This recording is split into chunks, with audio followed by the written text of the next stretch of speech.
Thank you for being here and welcome to the community meeting for the Liliha Civic Center Master Plan. My name is Amy Mutart. I'm a project manager at the Hawaii Housing Finance and Development Corporation. We're here to share with you where we are in our planning for the Liliha Civic Center site. And we welcome your input as we move forward with programming this site for redevelopment. Our intent is to ultimately come up with a master plan for this parcel. And we'd like to emphasize that we are in the planning stage and not designing the project at this time. Our objective is to gather community input and use your comments to help guide planning decisions for the master plan.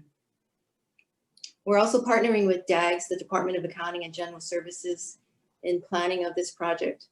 Our mutual goals include optimizing development of the site to fulfill community and civic needs, as well as provide for affordable housing. PBR Hawaii is our planning consultant for this project, who will be introduced shortly along with their planning team.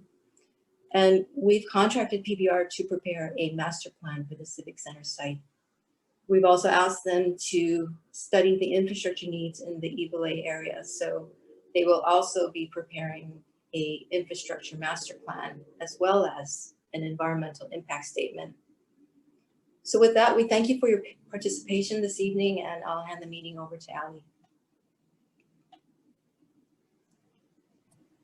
Thanks so much, Amy. Again, my name is Ali Lau. I'm a planner with PBR Hawaii, and I'll be helping out with this presentation, particularly if you do have any Zoom tech issues, but also if you do want to sort of send questions and so on. I'll go through a lot of that logistics right now before we really get into any of the nitty-gritty details as far as the planning of this project is concerned. Next slide, please, Natalie. So like I said, just a few Zoom housekeeping things. First of all, generally speaking, if you could please keep yourself muted. There will be several different ways for people to interact both throughout the presentation, as well as near the end of the presentation, in which we will have some time for input, as well as addressing as many of your questions as we possibly can. So quick disclaimer, you may have some different settings that don't quite follow exactly what the slides we're about to go over, but generally speaking, if you do have issues, please reach out to me. Next slide, please. So this is just a quick reminder for many of you, I'm sure, that this is how you can mute and unmute. You go to the bottom of your screen and you click mute or unclick to unmute. If you are on your phone, the settings are a little bit different, and you will need to press *6 to mute, *6 again to unmute. Again, please use any of the different ways that I'm about to go over to contact me if you are having troubles with that. Next slide, please. And keep in mind that you may not be able to unmute immediately, because we do have it set so that everyone is muted to help with some of the sound issues. If you do have a question or thought, or if you'd like to be asked to be allowed to unmute, you will have to send a message to me. Next, please. I will ask you, quote unquote, ask you to be unmuted. And if I ask you, you can in fact choose to stay muted. You can then unmute or choose to stay muted.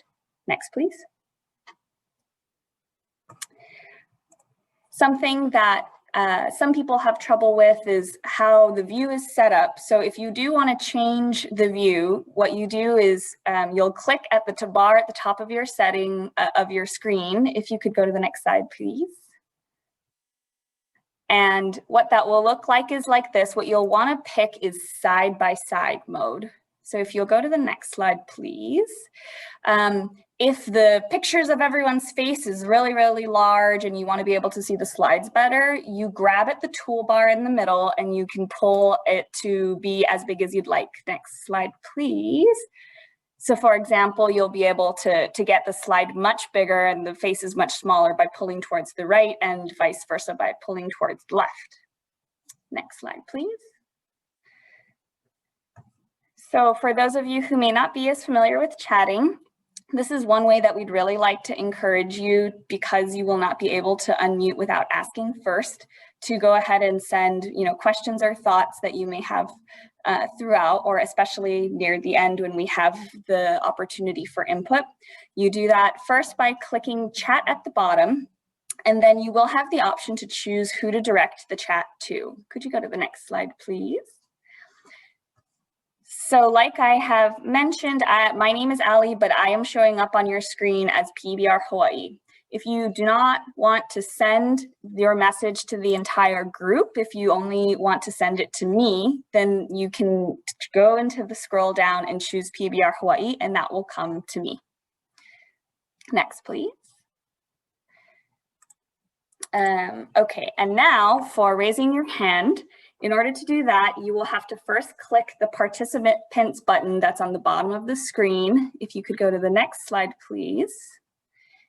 Then you will, oh, there should have been a blow up, but there you'll be able to see the raise hand on the left-hand side there. On that bar, there are several different other options in terms of nonverbal feedback that you can give.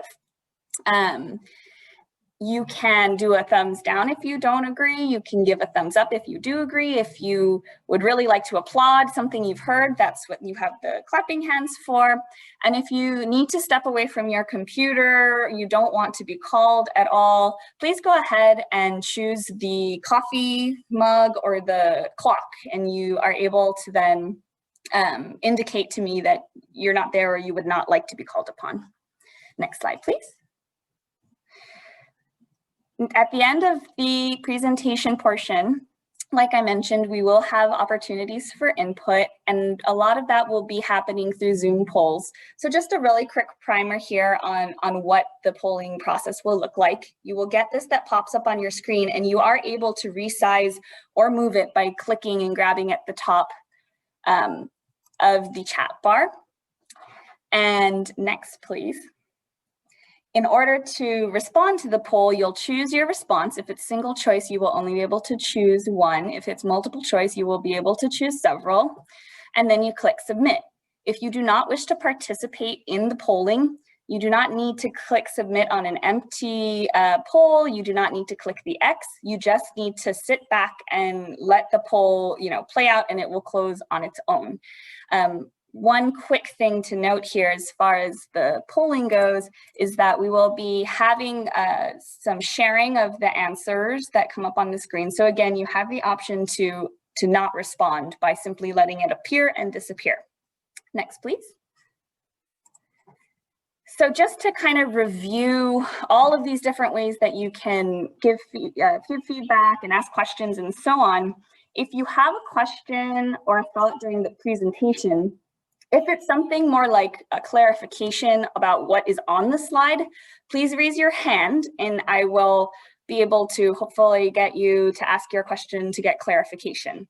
If it's something more like a question or a thought, like a reaction to what you're seeing, we will have opportunity near the end of the presentation to try to address as many of those as we can. Send your chat to everyone, or you can go ahead, like I said, send your chat just to me at PBR Hawaii. Now, one final thing before I hand off to really get into the more fun things is that we are recording this presentation so that we are able to share this with those who could not be here tonight and with other people who may be interested. If you are, unable to stay on the call, this is recorded and we will be able to get this to you or any other interested parties. All right, thanks so much, Natalie. Moving on to you. Thank you, Ali. And once again, if you guys have any questions, feel free to message her. She's a great resource and will kind of be helping to make sure everything runs smoothly tonight. Once again, thank you guys all so much for taking the time to join us tonight.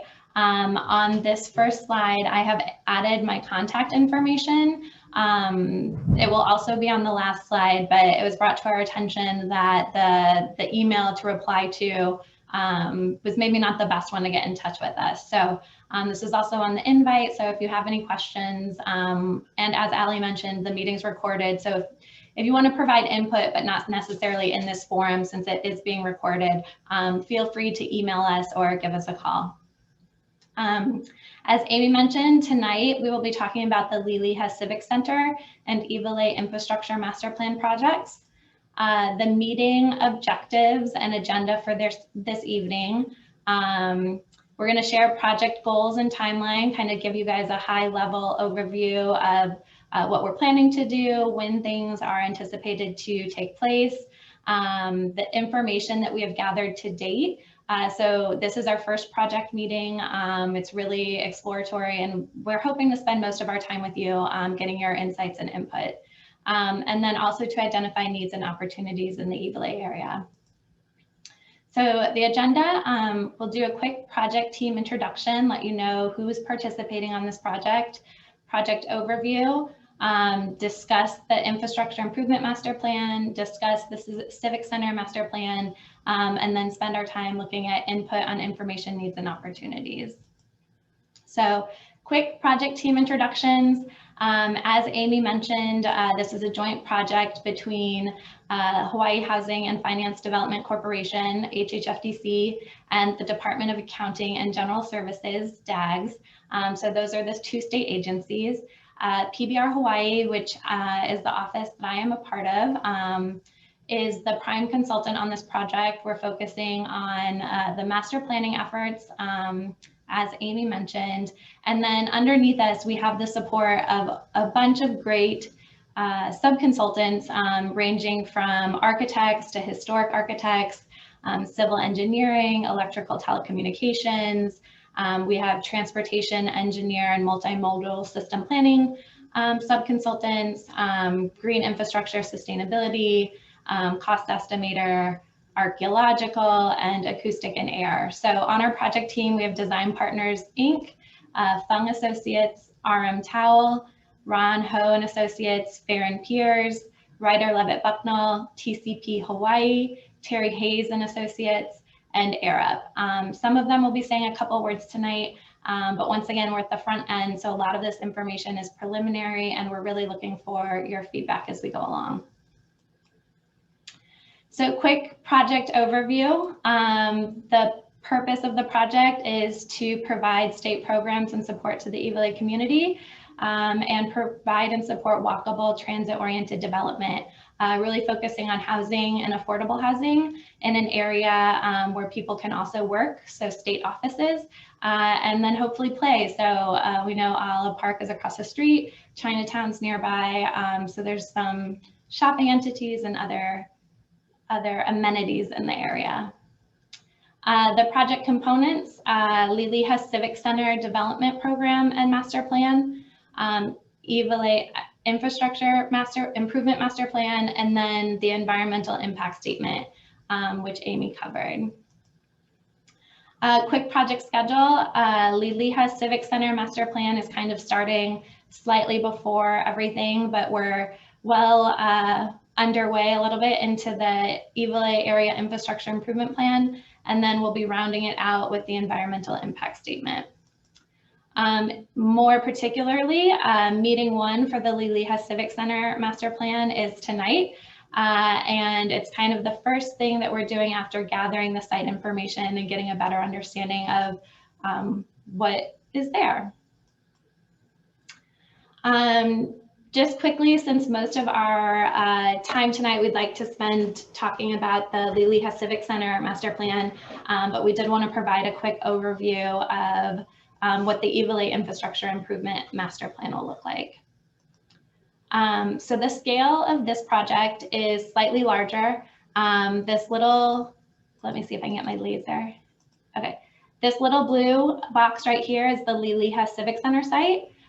So it's kind of within the broader boundary of the infrastructure area that we're looking at. The Iwilei infrastructure study is building off a lot of other studies that have been previously undertaken by the city and the state and other private entities in the area. Most of those have focused on transit-oriented development in the region. And for those of you who may not know what transit-oriented development is, we provided just a quick description as outlined on the city's TOD website. We'll just give you a couple seconds to read that.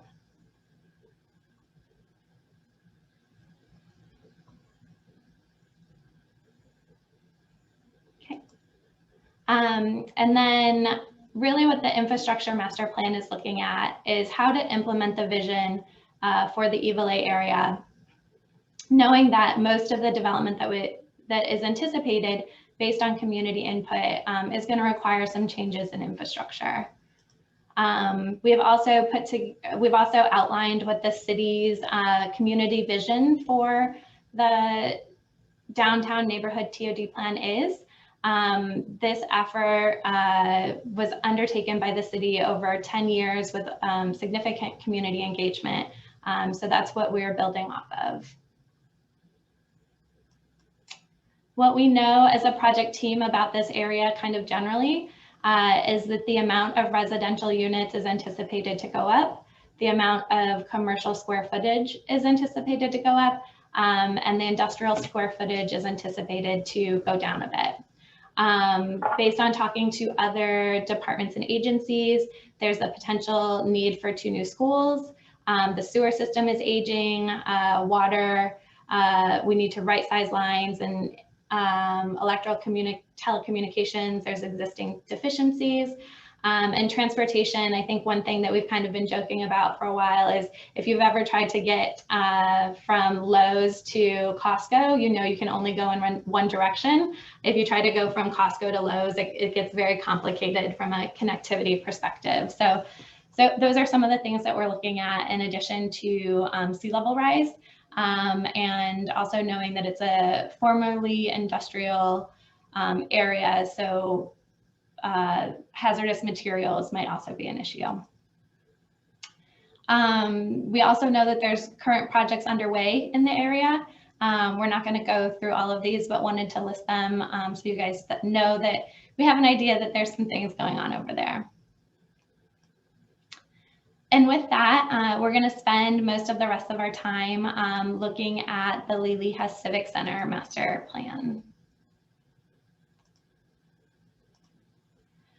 So just a quick overview about what master plans are. Amy kind of got to this at the very beginning, but part of a master plan is to do the site assessment, which is the process that we're in right now, figuring out the boundaries of what we're looking at, existing conditions, what's there, what do we need to know about.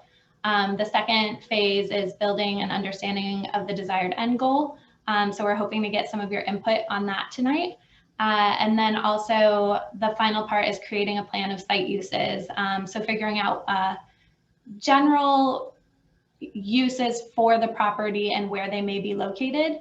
But as Amy mentioned, we're not getting into the specific designs of, you know, what is this exactly going to look like? Is there going to be like a water feature, that type of stuff? We're not at that level of detail. So once again, we're at the very front end of this, so we're really looking forward to your input, and I cannot stress that enough. So we really hope that you will choose to participate with us this evening. So the Liliha Civic Center master plan site right now on the Mackay side has the high-rise senior living. Generally in the area, there's some low-rise housing, market rate housing. There's A'ala Park, the new ASB main campus, and then over this way is kind of like the Costco, Home Depot area that I think a lot of people are familiar with. We're going to run through these general categories of what we have learned about the property. So ecological, transportation, surrounding land uses, zoning, tsunami and sea level rise, development restrictions, historic and cultural.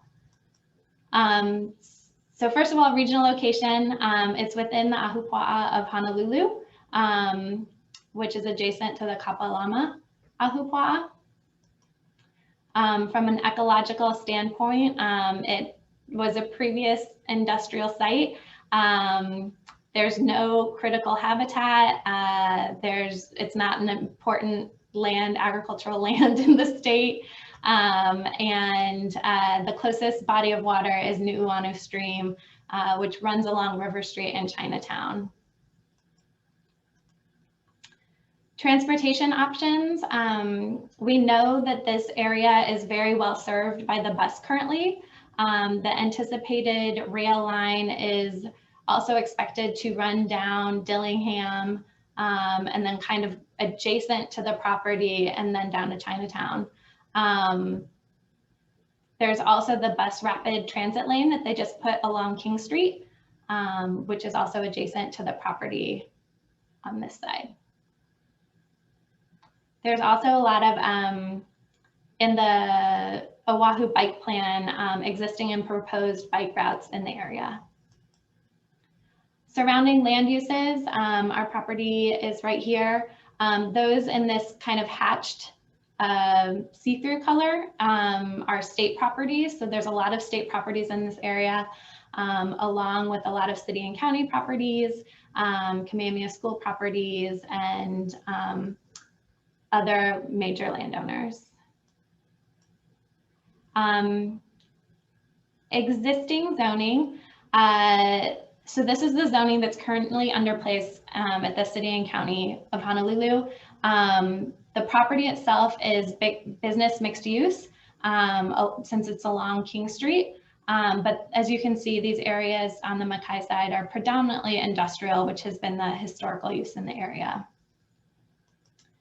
According to the neighborhood TOD plans that we're kind of building the study off of, as we noted, the area is expected to transition a little bit, and some of those uses are changing. So our property is considered urban mixed use high, so high density mixed use, so presumably having residential with some other uses in it.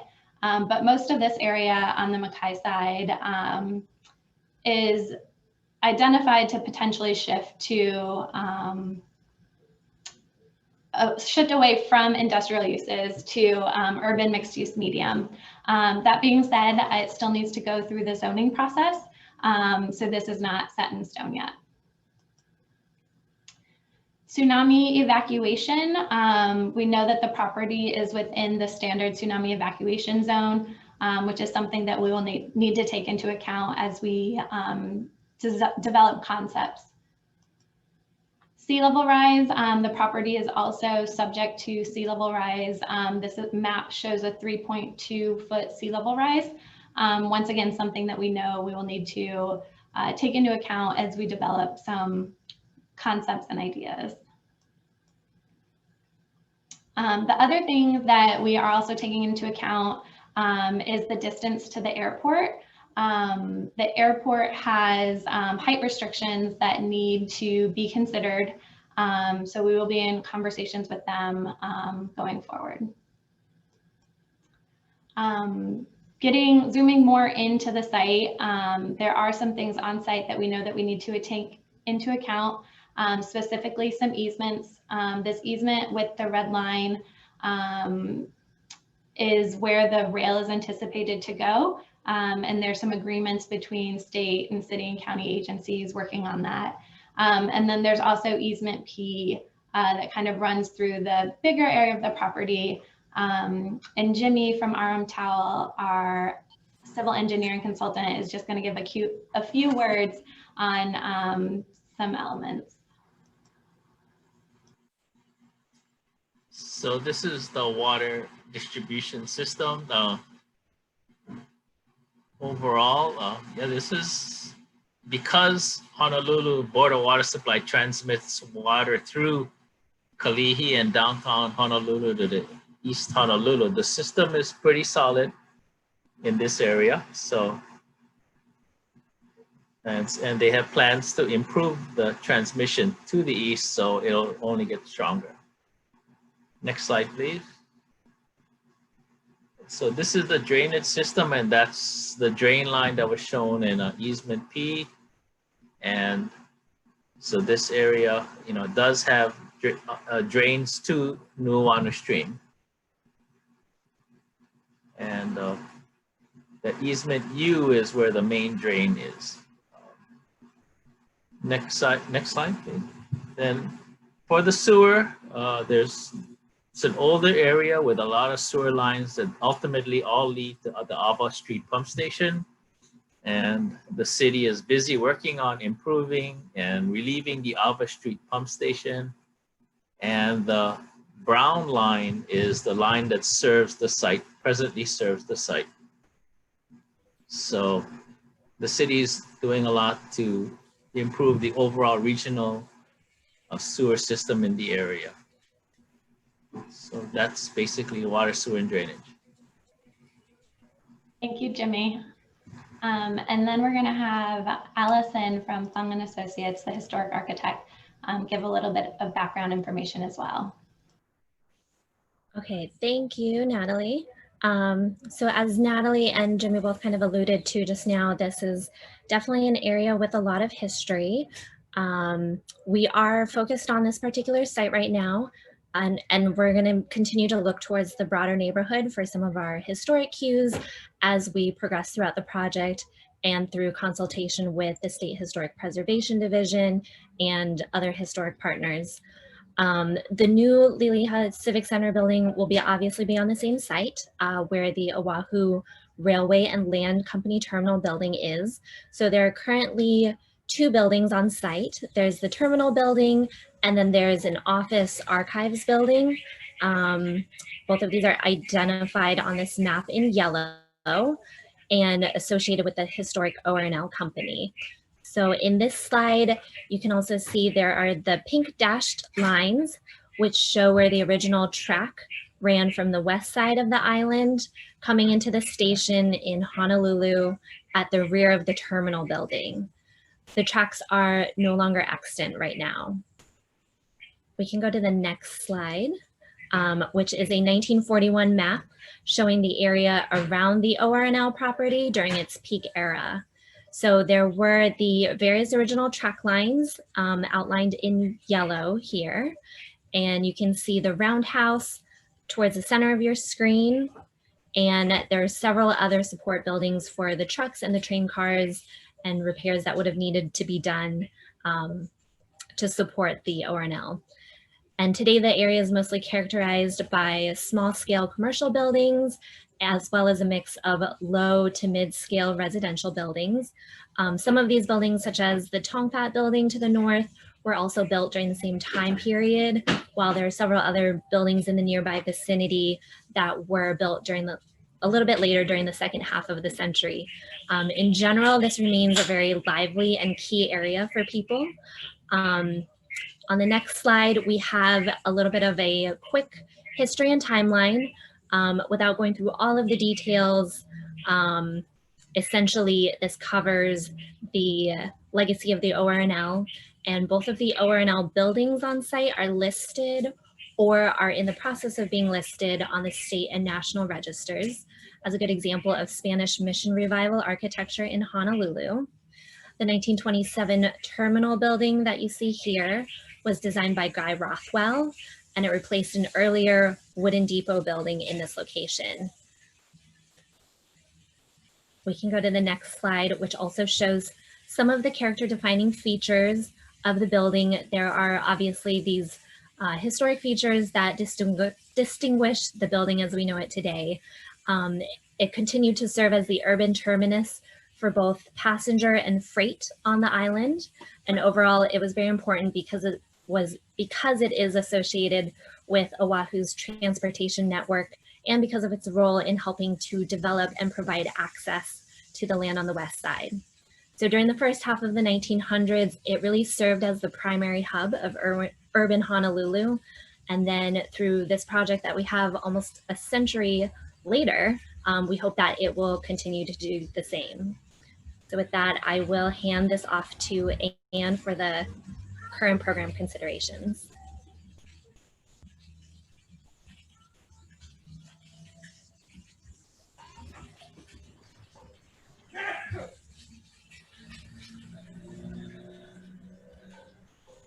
So we're aware that the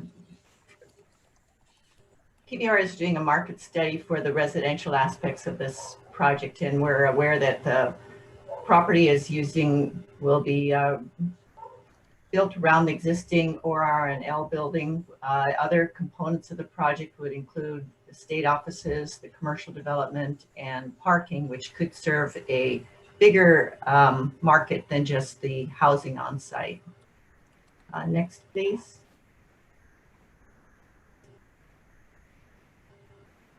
As Amy presented, one of HHFDC's goals for this site has been to expand housing options for families and households that have difficulty finding solutions for their housing in the open market, and yet may be underserved by other programs.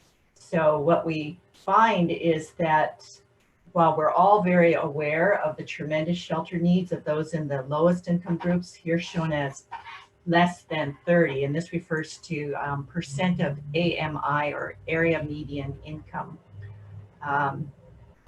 There are tremendous shelter needs with that group, and there is also strong needs in the 30 to 50% AMI groups. But in addition to county and state programs, there are quite a few federal programs that do cater to the 30 to 60% and somewhat into the 80% AMI range. What we found, and what you can see here in this chart, is that there's another bump in unmet demand in the middle, which we're calling them a missing middle. And so we think it is appropriate that HHFDC targeted looking at households in this middle income group that are still having difficulty finding housing solutions in the marketplace. Taking this 60 to 140% AMI group that could represent up to 35% of total need on this island. And looking over the next 10 years, that group alone could represent about 10,000 units. Some of those families would want to rent, some of them would prefer to buy, but overall this is a tremendous demand for housing. Most of this is currently pent-up demand. As you probably have heard, Honolulu has experienced some actual population decline in the last year. So the amount of new housing demand attributable to population growth in the short term could be low, especially with the lingering effects of COVID. But we all know that there's still a tremendous pent-up demand. So even if population growth were to continue to be very slow, we feel there's a tremendous need for housing. Next slide. And I think that's it for my inputs. Thank you, Anne. Are there any questions about just kind of the quick high-level site stuff that we put together? If so, you could type them in the chat box real quick and we can see if we can provide any clarification on those. So we'll put a small pause on and give you guys a chance to write any questions if you have any. So we do have one question that has come in so far. The question is, what is the funding source?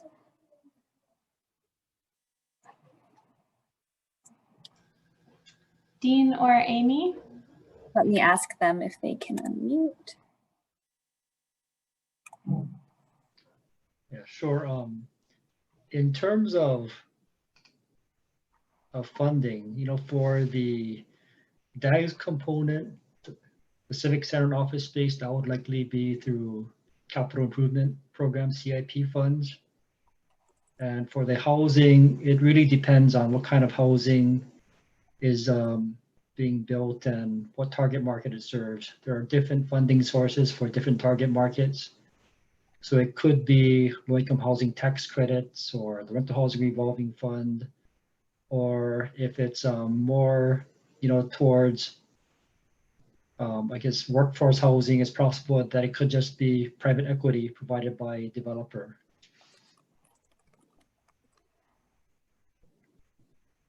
Thanks, Dean. We do have another question here.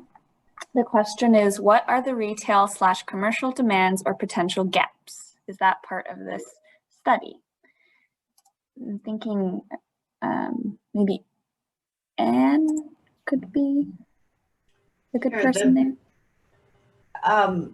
The site is not looked to provide retail shopping or to fill area gaps. There is some commercial uses which are planned as ancillary to the residential uses. So convenience retail for the homes on the site, community facilities, and so on. But the idea was not to provide a destination shopping area, but more to focus on housing. There is a state office component, which would be a significant employment center. And that, of course, would also generate some commercial needs. Great, thanks, Anne. Did anyone else? Oh, we do have another question that just came in. We've got quite a few now. Let's see. Who are current tenants? Are there plans as far as relocation or incorporation into the project? I might go ahead and let Amy or Dean get to that one as well. Well, there are no tenants right now except for DAGs who will be staying on the property. And for those of you who may be a little less familiar, that's the Department of Accounting and General Services. So it's a state office right now, and they're currently located in one of the buildings that Allison described, the historic buildings. So the rest of the site is not occupied by tenants. We do have another question here. How close is the site to the nearest rail stops? We do have one of the maps that can probably get to that a little better. We're quite close to the Iwilei station. I'm trying to pull it up real quick. There are two stations within much less than a quarter of a mile, which is what is generally the radius that we look at for a transit-oriented development walk area. That is what is generally considered to be a sort of ease of walking. So here we go. We've got it right here on the map. Yeah. So she's pointing out how close we are to that anticipated Iwilei station, as well as a little bit further, the Chinatown station. That's, yeah, there we go. And I think when we calculated it right now, it would be like maybe a 2-minute walk.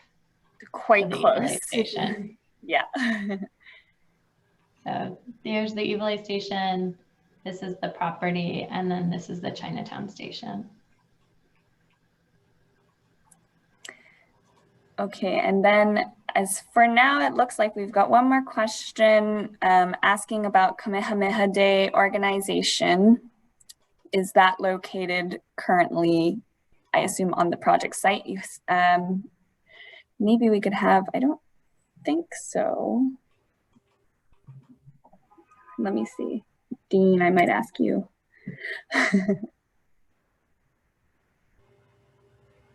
I'm sorry, what was the question? The question was, isn't Kamehameha Day org there? So I'm guessing asking if it's their location is on the project site. I don't believe so. Maybe someone from DAGs can speak to that. Let me get David, I think. Chris Kanumaka says Chris. yes, they are. I think they're in the annex building, if I recall correctly, which is, let me see if I can pull up that slide. And she said, yes, it is. Yeah. So here's the historic site again. So someone asked about who's on site currently. So just since we have the map up, we'll go through that. So DAGs and some state offices are in this historic OR&L building, which is on the corner with the red tile roof that Allison from Fung and Associates talked about. And then the annex building is this little property over here. And I believe that's where the King Kamehameha celebration facilities are. Let me see if there's another picture from Street View. Here you go. Oh, nope. I don't know what it just showed. 1 second. Sorry about that. So this little building right here is the annex building. And then this is the OR&L building. So this picture is taken from King Street looking Mackay. It looks like Daniel Holt asked if both buildings will remain in place. Right now, the historic OR&L Depot building is absolutely going to be staying in place. The annex building, I believe DAGS has some agreement where there is the possibility for demolition, but the architects are still kind of working through, you know, what some site opportunities might be related to that. But ultimately, it's going to come down to final decisions when an RFP and RFQ goes out.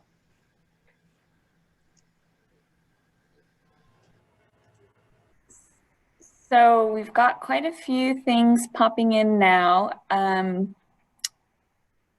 Let's start with just a question here in regards to what you were just discussing. When we're saying DAGS has agreement to demolish the annex, we have a question as far as what that means. And I don't know if agreement is the correct word, but there's some documentation in coordination with SHPD that has been put together. And I think that was as far back that communication has been documented, I think, since 1991, with conversations ongoing regarding the annex building. And I think we even recently attended a meeting regarding the historic buildings and the registers just like a month or so ago. So we've been having these conversations a lot. And that's also something that we can double check and confirm and pull that documentation to confirm the details. so I appreciate everyone kind of chiming in and asking questions and so on. I would like to suggest that we hold some of these additional questions that I've received and maybe go through with some of the polling that we have activity first, and we promise there will be time to kind of come back to some more of these questions. Does that sound good? Do you mind if I jump in on Barry's question real quick about the, okay, just about how high things might be raised? We're not at that level of detail yet, Barry. That's a great question. We do have a sustainability consultant on the project team who has been working with the city on some of their design guidelines related to sea level rise, but that's definitely something that we're going to need to follow up with different departments, agencies, surrounding landowners to confirm. So just wanted to answer that. So. And Ali mentioned that there are some other questions that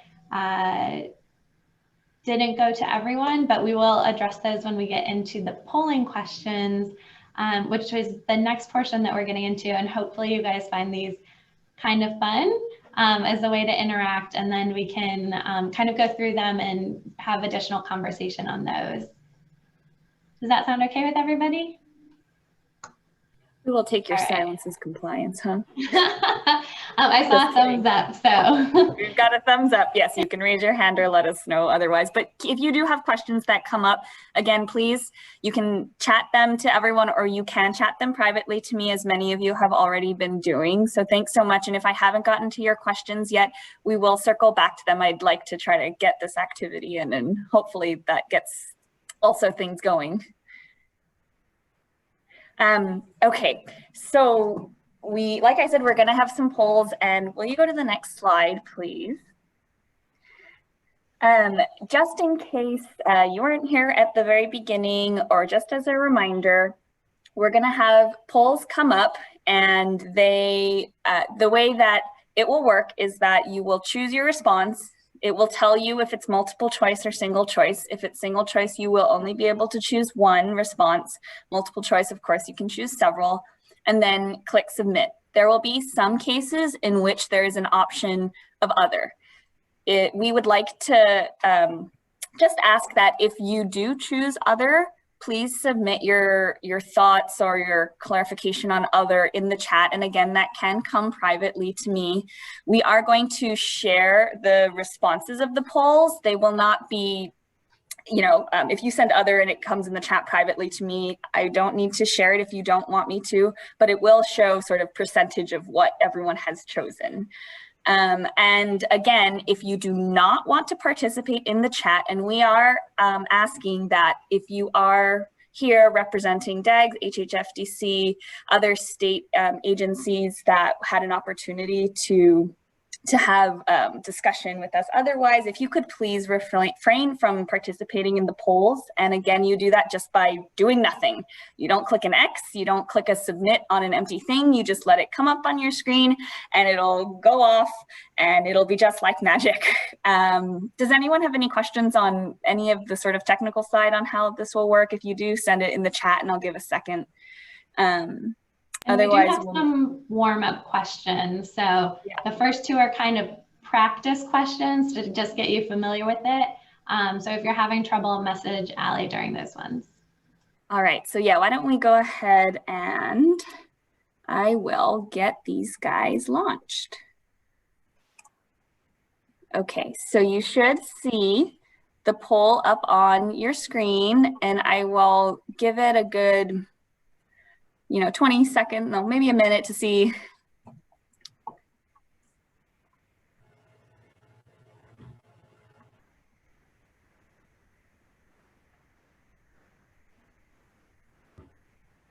We do need some music. Maybe like musical chairs next time.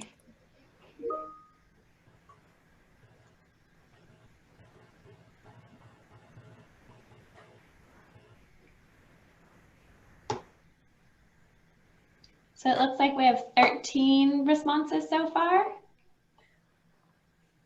We'll leave it open for just another few seconds. We'll close it at 1 minute and about 5 seconds. All right, so let's take a look, everyone. So you can resize your poll or you can scroll down to see the answers to the second question down below, and you can move the thing out of the way as well. So it looks like we have got a pretty equal mix as far as resident and employee and some organization representatives and some government representatives as well, a couple elected officials. Thanks everyone for coming. And it looks like we've got quite a few who are here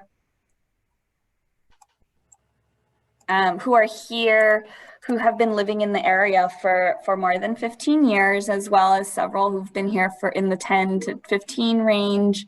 And then of course, a few sort of quote unquote newer residents, 1 year, 1 to 5 years. So, all right, looks like we got some good feedback here. It seems like hopefully this is working for most people. I haven't gotten any technical questions. So I think from here, we'll move on to some more questions. Sound good? Okay.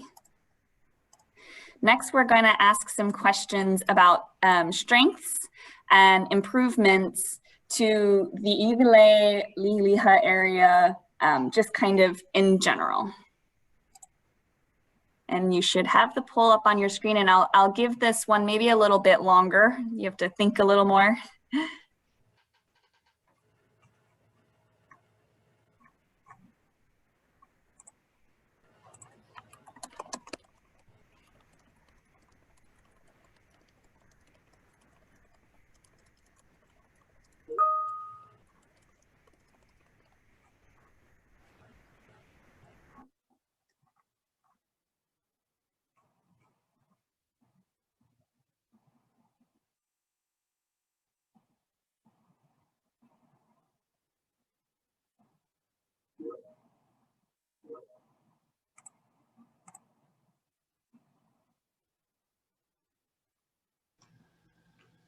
I'm seeing 10 people have responded.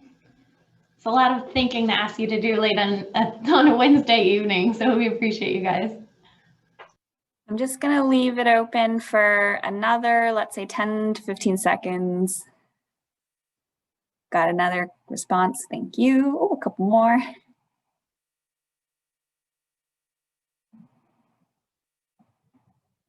All right. I'm going to end this poll and oh, we just got one more.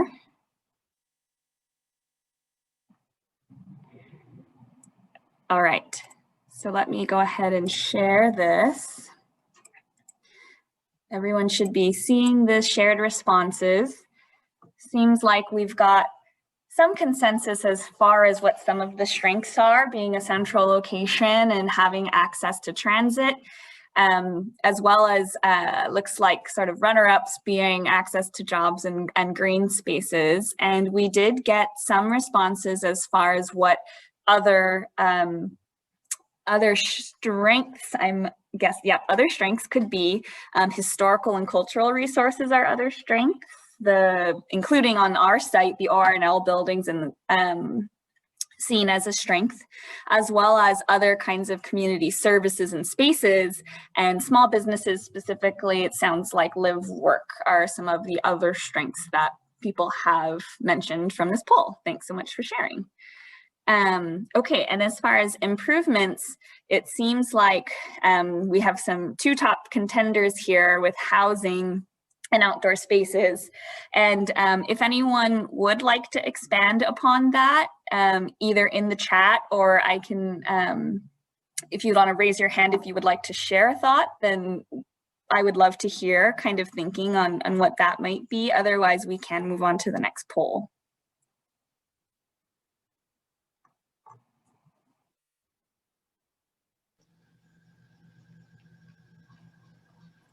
Don't see any raised hands. Any messages?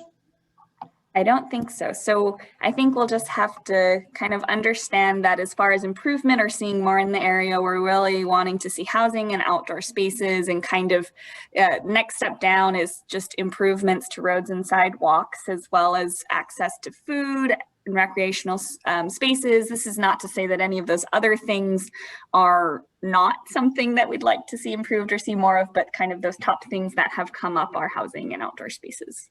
Good to know. And just a reminder, if you guys think of things outside of this meeting, feel free to get in touch with us. My contact information will be provided at the end again.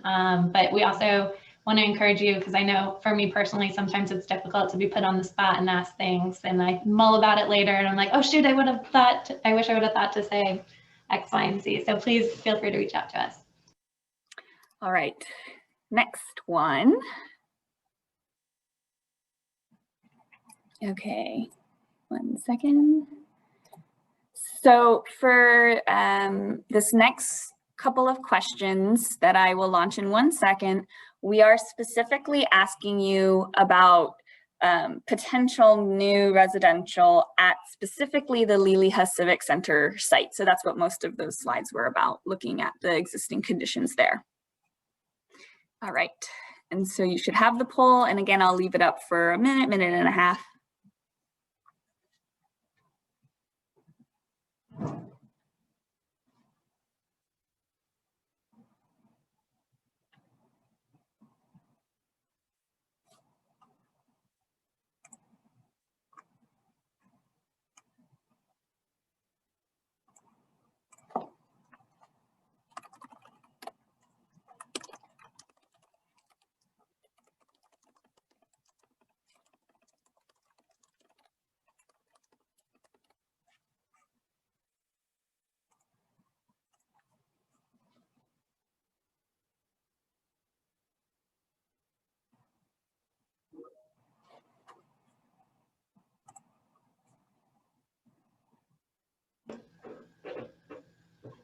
I see 10, and I know that we've gotten up to 15 before, so that's the number I'm hoping for.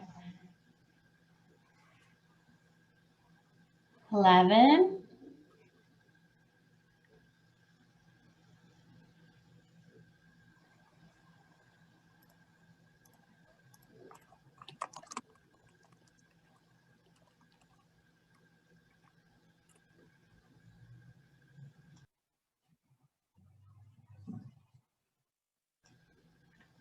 Seems like we might be stuck at a solid 11. No? All right. Why don't we give it 10 more seconds?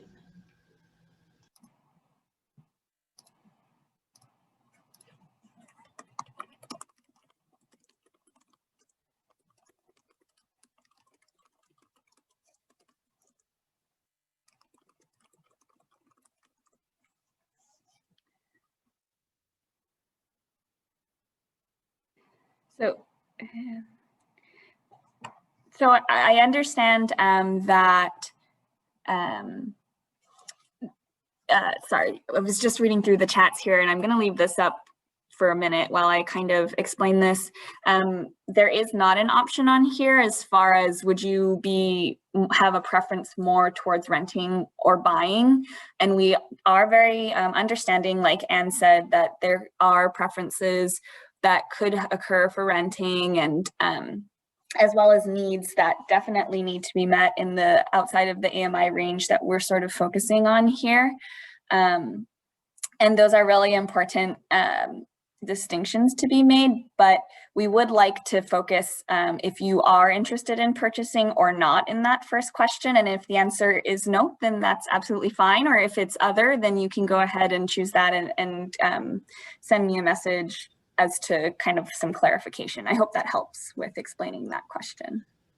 Yeah, that's a good point, Ali. I think the other thing is, once again, we're at the very front end of this.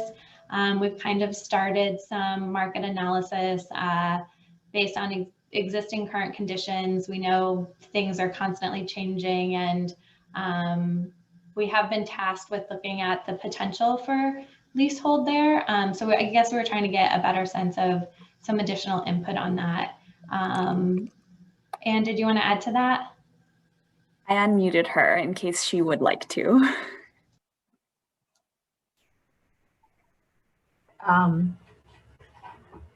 No, I think, you know, we assume we are looking at rental housing, but the idea of leasehold for sale housing is a newer one that you're aware. I'm sure the state has been looking at, so we're looking to get more of your feedback in that area in particular. Thanks, Anne. And thanks everyone for all your input in the chat and questions. I think I'm going to close the poll and share the results now. So it does seem like we have quite a lot of, you know, I would say no, as well as depends on the condition, unsure about purchasing a leasehold property. Thanks so much for sharing those thoughts with us. And we have had some discussion in the chat as far as what could be needed in the area and needing sort of larger changes to housing options, and a comment, and again in the chat, about leasehold to sale and rental could maybe be more needed. And thank you for all of your thoughts. We certainly will take all of this into account as we continue looking at the market study for this project. And as far as what size unit would you want, it does seem like we've got quite a lot on the end of Studio One Bred, and even some micro unit. And for those of you who may not be quite as familiar with micro units, the Urban Land Institute definition shows that a micro unit is about 350 square feet or less, but includes a full kitchen as well as accessible bathroom. So just in case people were not quite as familiar with what micro unit means. Okay, did anyone want to share any other thoughts in regards to potential housing at this site, either in the chat or raising your hands? You can share with the group.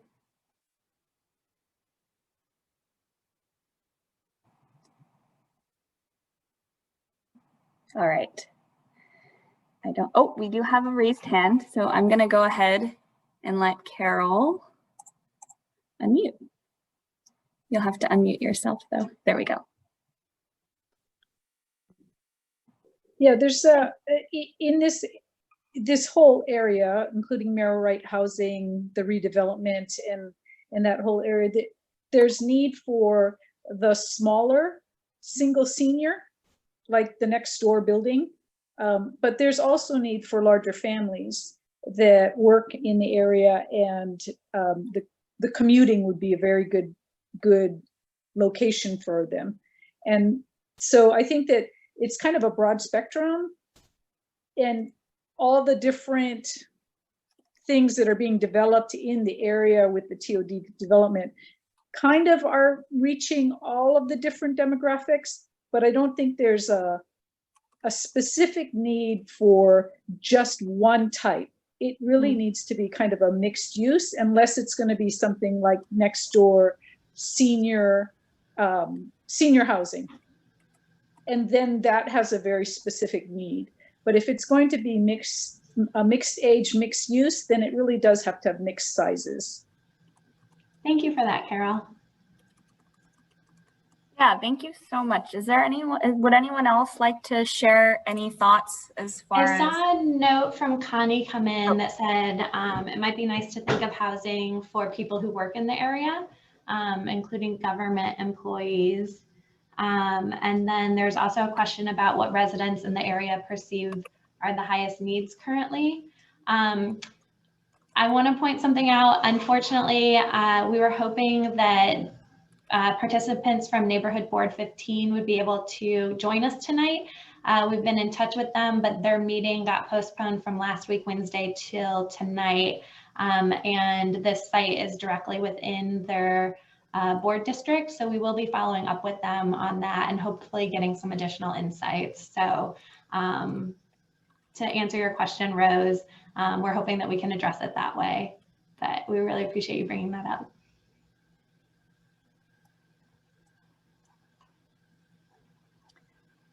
Okay, I think it seems like we might be ready to move on to the next one. Oh, we do have a question. Are we doing any other on-site intercepts, not just NB, meaning, is that meaning neighborhood board? Sorry, can you repeat that or? Thank you. Yeah, so the question is, are we doing any other on-site intercepts, not just looking at neighborhood boards? So we have actually emailed a huge list of stakeholders, hoping that they would also join this evening, but we realize it's difficult with people's schedule and working remotely. So we will be circling back with some people. This will come up in a little bit, but we are also planning to put together a website. And part of the reason we're recording this meeting this evening is to hopefully share it with people that weren't able to join. And we do ask that you share with people that you think may be interested, our contact information so that we can get in touch with them. Because the more the merrier. Okay, I haven't seen anything else specific to this, so I am gonna go ahead and move us on to the next one. Okay, so for the next set of questions, we're asking you about transportation. And this, if you could, please think about this, if you possibly can, about your pre-COVID-19 life. So we're gonna ask you questions about how you primarily travel. And again, keep that in mind. Think about what life was like before March, and use that to guide sort of the answers to your questions.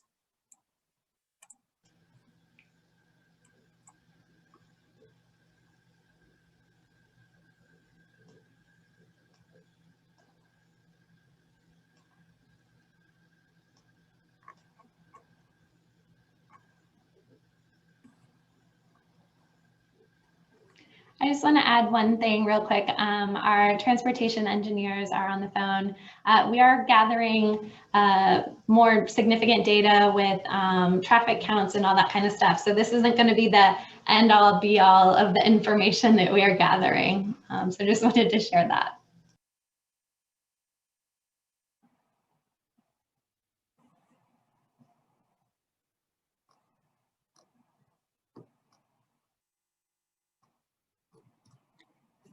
All right, we've got to that good 11 number.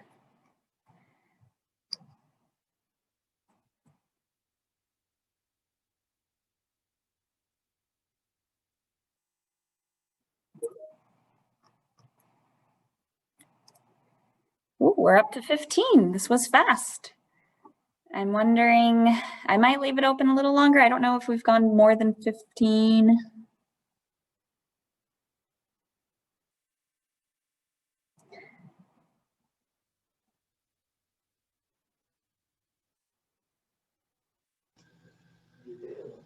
I think it's a solid 15. I think so. Okay. All right. So, how do you primarily travel to work? Looks like we do have a strong majority here as far as personal car, with some diversity also looking at some people who walk and take the bus, as well as a little bit of biking and carpooling. We didn't get any others, so I haven't seen anything in the chat there about that. As far as personal trips, we still have a strong majority here looking at your personal car, but a little bit more on your bike. That's good to see. And a lot of people who also walk in the area. And now the third question, looking at if you primarily travel by personal car, would you give up your car, assuming that more transit options became available, such as the rail, King Street, and bus-only lanes? And it looks like here we do have a good strong majority, well, a majority saying no, that you would not give up your car, but it does look like we've got quite a few who have said yes, and as well as unsure or you don't travel by personal car. Is there anyone who might like to share? Oh, sorry, I'm not sharing the results. Thank you, Anne. Here we go. Everyone's got that now. Thank you, Carol, also, sorry. I'll let you guys look at that for a second. So again, like I said, numbers 1 and 2, traveling to work and for personal trips, looking like a strong majority in personal car, with some bikers, some transit bus riders, some walkers, and then again, looking at that question about if more transit options became available, would you maybe give up your car? And several people saying no, but others saying yes or unsure, or that they do not travel by personal car. Is there anything that anyone might like to clarify about how they responded, or specifically looking at those who said they were unsure? Do you have any thoughts you might like to share?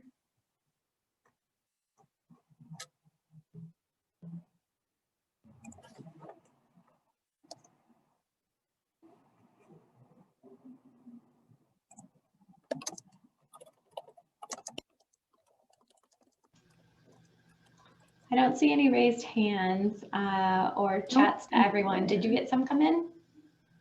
I don't think so. All right, so it seems like this one was a little bit clearer. And again, like Natalie was saying, we are gonna, as soon as this meeting ends, it doesn't mean that all opportunities to kind of give input or thoughts or ask questions end. So if you did, have friends or family who wanted to share and say, oh yeah, I drive, but I would totally give up my car, or absolutely not, any kind of thing, like anything we are asking here, you can submit to us via email or give us a call.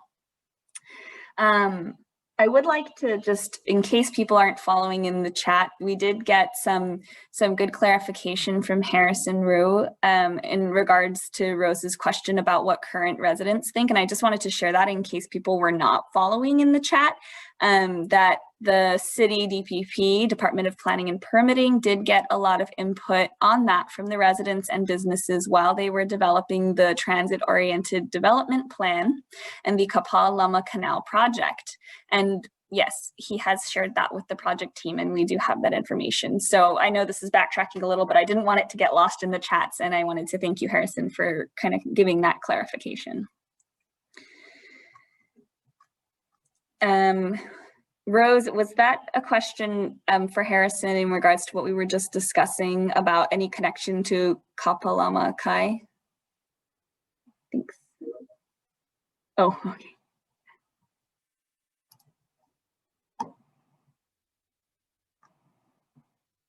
Okay, I'm gonna, oh yes, just curious. I'll let Harrison maybe field that in the chat. Okay. Alrighty, and this will be the last of the polls before we kind of open up for any other general kinds of questions, concerns, people that we might contact. And for this set of questions that I'm about to launch, This will be particularly guided towards any new proposed development at the Liliha Civic Center site. So keep that in mind.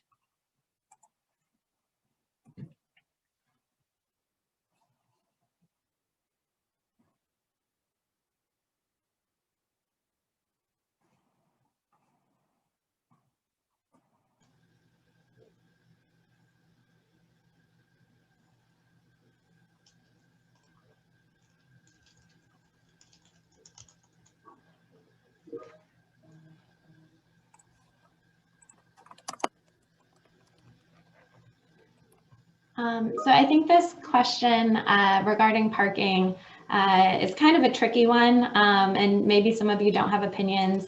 Part of the thinking is that since the rail station is so close, and we're trying to look at programming, so what's going to go on the site, part of that we've talked about is residential units, having state offices, a little bit of ancillary commercial. And we're trying to figure out if we're looking at parking on site and we're trying to gauge different amounts in the programming, what might people recommend we look at, which may be different than what we currently think or what current codes call for, especially in TOD areas. You know, the city and county and different entities are trying to reduce parking, but we've also gotten some feedback that maybe this, if it's due to its location, maybe that's not the best place to do it. So we're just trying to gauge. Once again, these are just to kind of get a sense of what people are thinking and feeling for the area. And we're hoping to continue these conversations as we go forward and kind of refine things. But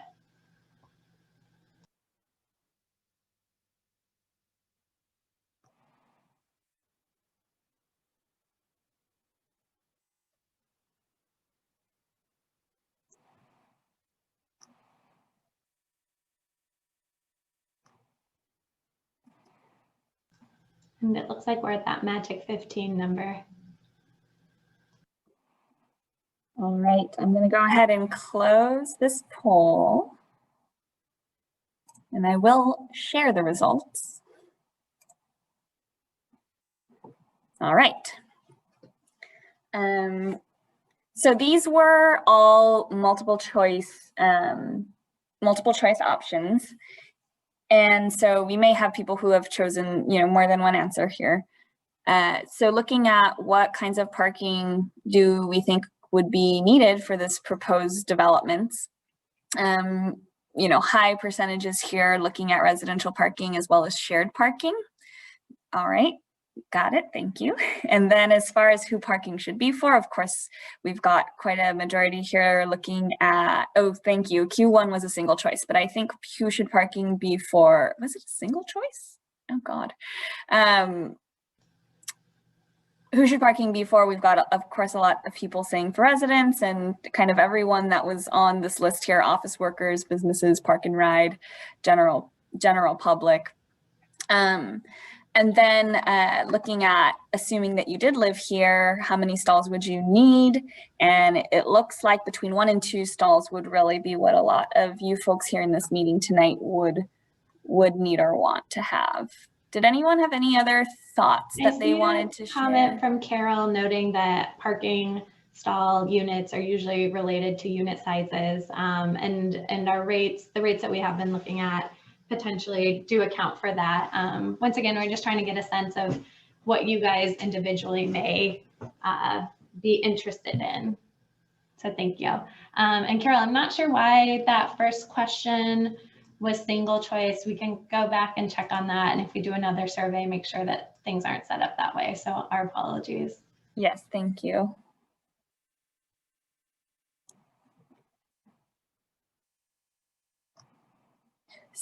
So we do have a message that I had come in here in regards to any concerns about close proximity to the Punavai rest stop on Kala'ahi Street, as well as other homeless services in the area, and having kind of new family housing in close proximity there. I'm not sure I understood the question or the statement. What are thoughts about placing new family housing in close proximity to the Punavai rest stop on Ka'ahi Street and other homeless services in the area? Thank you for that. We actually have been mapping some of those surrounding things to services and locations and housing facilities to get a sense of what the proximity is to the property. It may influence access routes and that type of stuff, but we don't have full thoughts on that yet. So if you have other things that you think we should be aware of in regards to facilities or locations, proximities, please let us know. So I think that unless anyone has any other thoughts in regards to specifically parking, we might go ahead and move forward. All right.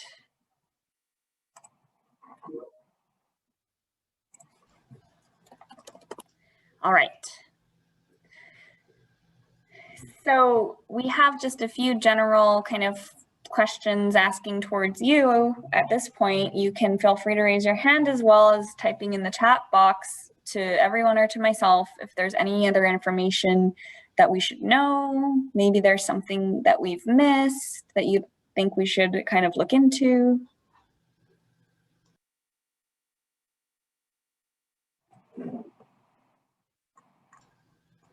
And then this is a chat box question. I'm sure Ali mentioned that, but so you can chat everyone or chat just her or me individually. So and we if do it have comes up in, if it comes up in the general chat box to everyone, we'll assume that we can bring that up to everyone. And if it's in Ali's chat box for this topic, we'll assume that that's more private.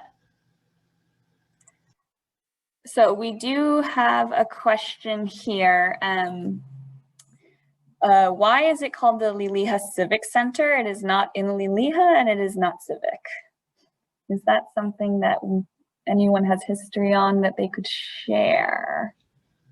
Well, I know that there's a long history to the site, and if Mike Muramoto is on, I believe that he previously worked on it in its former incarnation. And I think that we could also ask Chris Kinimaka. So if one of you two are available and willing. Hi, this is Chris. I can't really say why it's called Liliha, except that it is near Liliha Street and generally the Liliha area, as we call it. For the Civic Center, for us, it is a civic center because although it's been said that DAGS is there, we don't actually occupy the building. DAGS manages Civic Center facilities, and so the current RNO building is one of our state office buildings, and so we have programs from other state offices there, such as the Human Services and Department of Health. And in that respect, that's a civic center bringing program services to the community.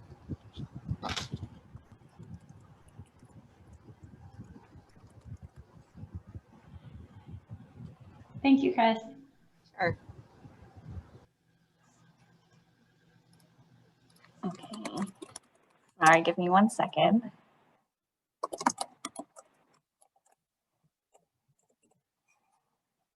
Okay. So we do have a comment here that it would be really great to see senior or youth community centers in this area because there really is nothing available in the immediate vicinity to bring the community together. Thank you so much for sharing that thought with us. We have that noted down. We also got a question about a PDF of slides to send. I think we need to confirm what information can be shared entirely publicly and which may need some, subject to change kind of notations on it since it is a work in progress. But we will circle back with that. And I think we should have everybody's email address from logging in to the meeting and signing up through Eventbrite. So if you don't think that we have your contact information, you can send us that, or you can send me an email my email address will be up at the end, and we can make sure that we get you some version of it.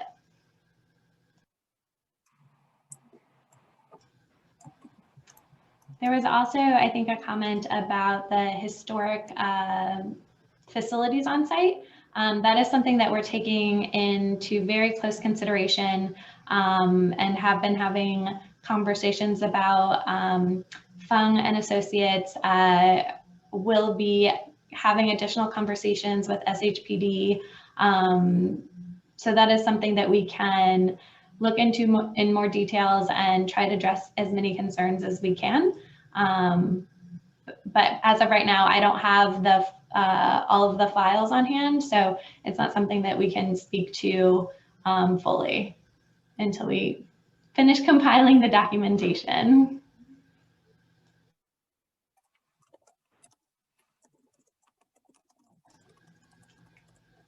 Okay. Any other things that we may have missed? We do have another comment here sent to me as far as kind of assessment of historic properties and anything of significance to Native Hawaiians, and being sure that we have consultation with Native Hawaiian organizations being recommended or required. And as we move forward, we absolutely will keep all of that in mind. And sorry, there were some other things. Let's see.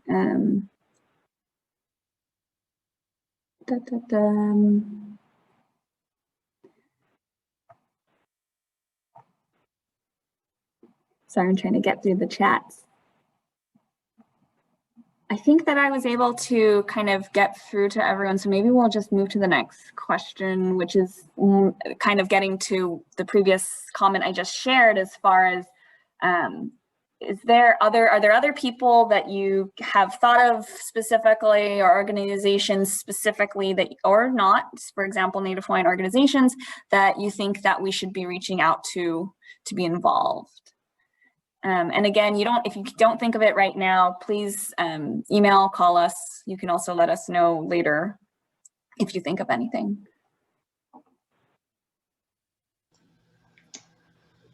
I think some people might also be thinking ahead a little bit. So we can toggle these two slides, but the other thing is if there's any other concerns that you would like us to address. So those are kind of the questions that we wanted to follow up on. Feel free to respond to those. It's 6:53. I think that we might be able to wrap this up super early for anyone that may be interested in joining the Neighborhood Board 15 meeting in 7 minutes. So I'm just going to quickly go through questions and next steps. These questions and answers are open, so feel free to continue responding to them. But just a reminder of next steps. So we're at meeting number 1, October 28th. Thank you guys so much for spending time with us and providing us input and insights and additional things to follow up on and think about. At this point, we're going to compile inputs from today. And if you think of anything else, please let us know. We're going to start developing some master plan concepts.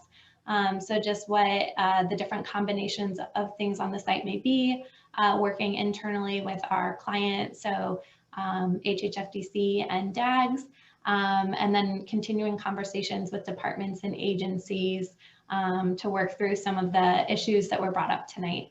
We're going to have our second community meeting in Q1 of next year. So we're anticipating probably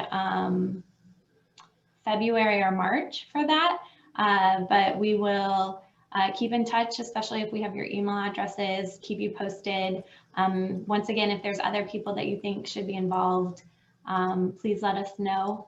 Other than that, we are planning on having a website come up to provide some additional information and contact information, another community meeting, and if you guys have any questions or follow-up for us, you can get in touch, and those questions are still open. We're happy to stay on for a little bit to answer chats, but if you want to go, you can sneak off and have a snack or dinner or dessert.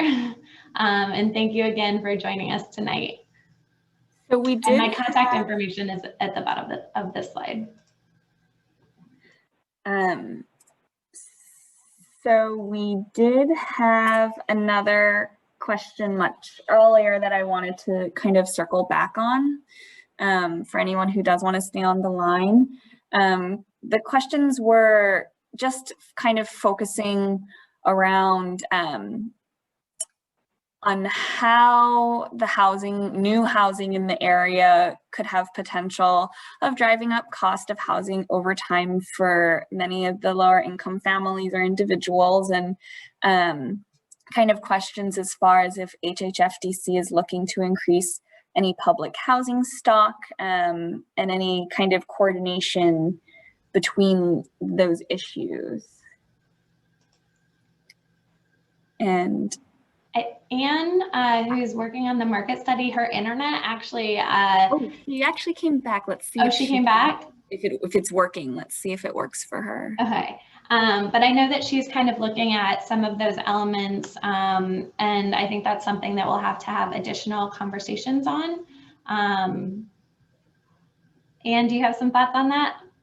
On that, I think everybody should know that there is several large HPHA projects going on in the immediate area. Of course, the one that gets a lot of press right now is Mayor Wright Housing. So there will be some large public housing projects there. There's 3 others though. And this project also is considered to be mostly or all affordable. So yes, there's a potential to increase values in the area as you improve infrastructure and improve the area. But I think that all the agencies are working hard to make sure that this can become a real workforce center of housing that is affordable to people of Hawaii, and especially people who might want to live and work in this area and take advantage of rail. So that may not be a completely bulletproof answer or situation, but welcome any further thoughts or feedback on that. So I hope that was able to address some of the thought for that person, for any people who are thinking any of those thoughts. We do have a few more questions here in the chat about if the Civic Center would come with more security or patrolling services. Again, thank you for your question, and it's something that we can try to keep in mind. At the master plan level, what we kind of typically will look at are very high level things, such as what kind of land uses might go here, residential, commercial, and just sort of test fitting out the site to make sure that any amount of these things could actually fit there, and how might they be placed next to each other within the site. So with something quite that specific, we might not have control over that at the master plan level, but it's certainly something to consider moving forward into any kind of, as this goes into design in the future. We also got a message from Chair Fong from Neighborhood Board 14. The Liliha Civic Center site might itself not directly impact Board 14, but there is the overall, oopsies, infrastructure assessment area that we are also looking at that's kind of much broader, kind of abut some of these areas and goes up much more Mauka. And has implications to some of the downstream infrastructure systems that might be limiting current efforts in the area. So the Liliha Civic Center site directly might not impact you guys, but we were thinking that this broader area may.